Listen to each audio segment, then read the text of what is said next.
In an era of term limits and a complicated water system in the state of California, which was, as you all know, was built for 16 million people, and we now have 32 million, over twice the number of people for which the system was built.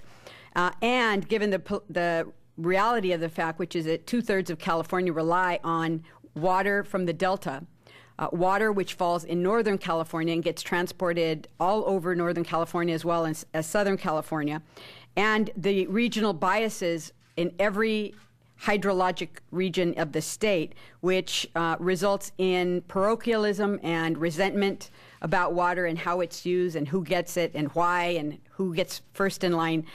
It really is, and then you add on top of that the hyperpartisanism that you see here in the state legislature, in addition to water storage. All of that, all of those challenges really focus attention on the coalition that was put together that was able to override all of that. The coalition of individuals and organizations that put aside their partisanism, put aside their regionalism, and really worked very, very hard at being able to craft a solution that was going to be to the benefit of all California. That coalition involves business, labor, environmental groups, builders, water agencies, farmers, food processors.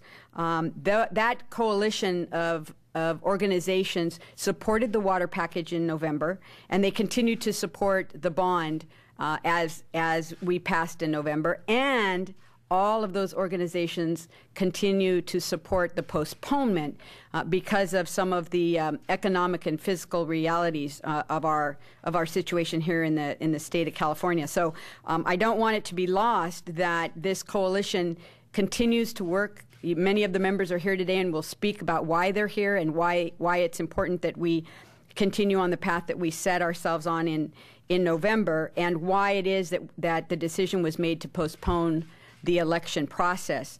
As you all know, the recovery from the economic recession has been slower than all of us would like. I was going to say slower than anticipated, but I think it's pretty hard to predict how the recovery is going to play out in California.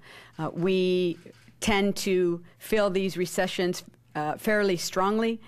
We have a very strong economic base, and so when the economy is slow, we feel it more than other states. And unfortunately, unemployment continues to be stubbornly high. We're one of the states that's been hit the hardest with unemployment. The home foreclosure rate has also devastated our economy, and we continue to see families losing their homes and having to make tough decisions about how they prioritize their spending. And all of that has led to the lack of consumer confidence. People are afraid, and they're asking good questions about how our spending priorities look, and having to make their own at their own home. So add that to the state budget deficit and the lack of a budget, and that fuels a lack of consumer confidence in not only the economy, but also in a lot of other things as well. So what we recognize is that this bond measure takes some heavy lifting.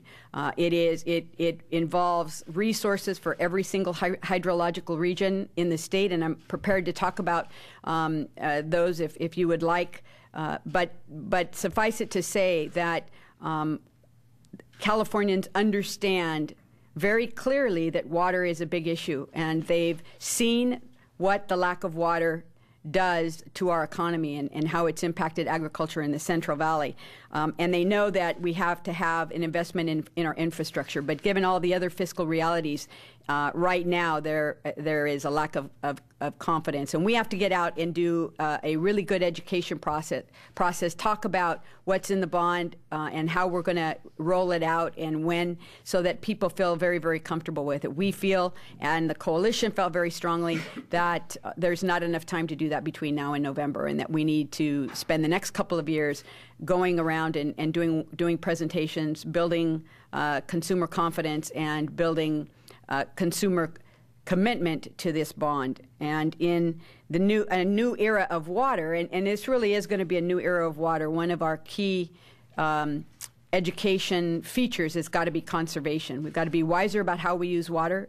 We are a desert state, and we've had the luxury of using water as we will, and there's going to be a change. But we also have to reuse. We have to clean water that has been contaminated, and we have to work. More importantly, we have to work unified as a state, and that's what this coalition represents. It's a unified effort to try to get the work done. So I'm very pleased to be here today. I'm very proud of this coalition. I'm very proud of the fact that we were able to move this to a new election cycle and to do it in a way that took 2/3 of the Republican Party, 2/3 of the Democratic Party in both the Assembly and the Senate. We did it probably the quickest I've ever seen us do anything on water, and I'm real proud of the fact that we were able to do that because we've built relationships, and part of that is getting beyond all the regionalism that we usually see in that gridlock state government. So I think this can be the formula for how we do things in the future, but it's going to take us working and doing it together. And so thank you very, very much for being here today, and I want to thank everyone that's here for their real commitment to keeping people at the table, to keep the dialogue going, and to keep our feet to the fire so that we continue to work together as a coalition. Thank you very much.